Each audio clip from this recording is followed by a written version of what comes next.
Hai, saya Kitty Ruth Kirana, Gen Z, Master Kebijakan Publik dari Tsinghua University, China. Selamat datang di Komentar Kitty Kirana. Hari ini saya mau tanya langsung, tanpa basa-basi.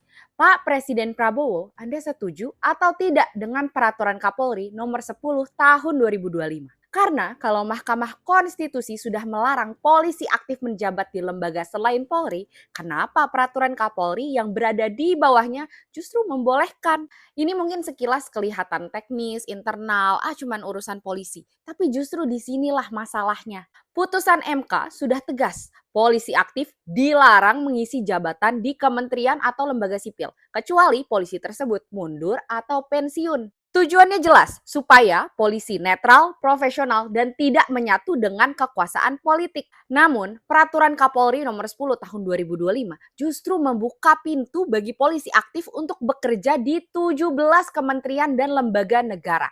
Pertanyaannya sederhana, tapi krusial.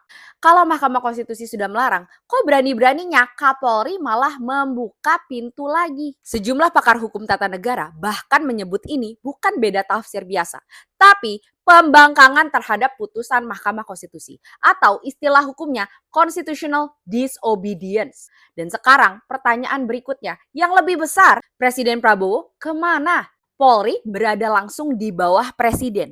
Tapi sampai hari ini tidak ada koreksi terbuka, tidak ada pernyataan tegas, tidak ada penjelasan ke rakyat.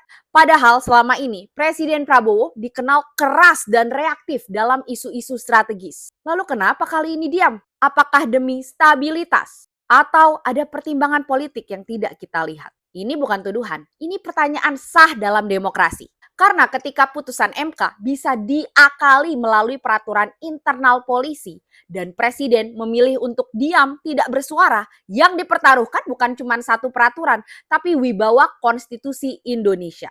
Kalau kamu ingin tahu relasi kekuasaan presiden dan Polri, kenapa banyak pakar mulai khawatir, dan apa dampaknya ke demokrasi dan rakyat Indonesia, tonton analisis lengkapnya di YouTube Kitty Kirana. Karena dalam demokrasi, yang paling berbahaya bukan keputusan yang keras, tapi keheningan yang dibiarkan.